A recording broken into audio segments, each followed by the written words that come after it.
Hey guys, Ariel Gonzalez here with President of Arrive Financial. I wanted to share like 5 minutes of your time and really just highlight a couple of things for you. You ever look at your 401k statement and you're like, I don't know what it says. It looks like I'm making money, but I'm not. Or I'm not making any money, but I hear the news and the market's doing good. How come it doesn't reflect on my statement? Well, here's the thing. If you go down and you talk to your average in-town broker, he's always going to talk to you about the average return, right? Not what you actually made, the average return. Let me explain to you what the difference between actual and average. And here's the way I'm going to break it down so that way we both can understand. So, let's just say you start off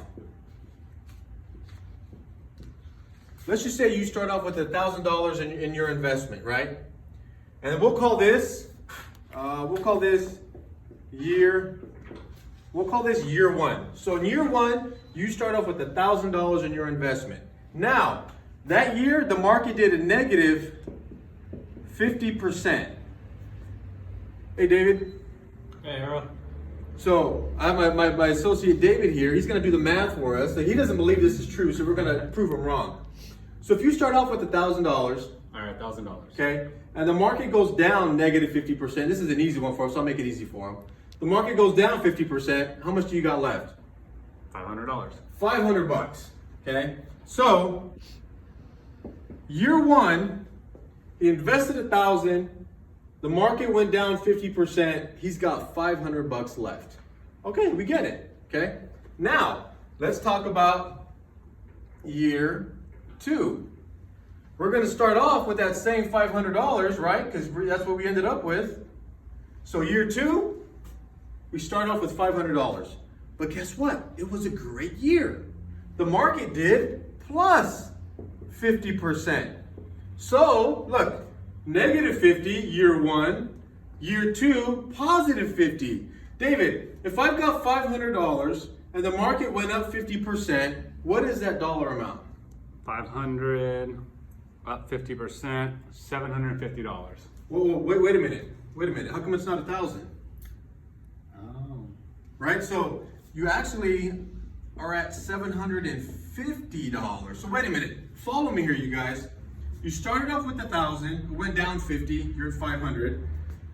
You start off at 500 year two, it went up 50, but you're only at 750. So you're still actually netting a negative 25% rate of return. What you're seeing is the difference. In our minds, if it goes down 50 and up 50, so if it's like this, negative 50, positive 50, in our minds, the average equals 0%. So we think 2 years has gone by, it went down, it went up, it's still a wash. But in reality, the reason why you're still netting a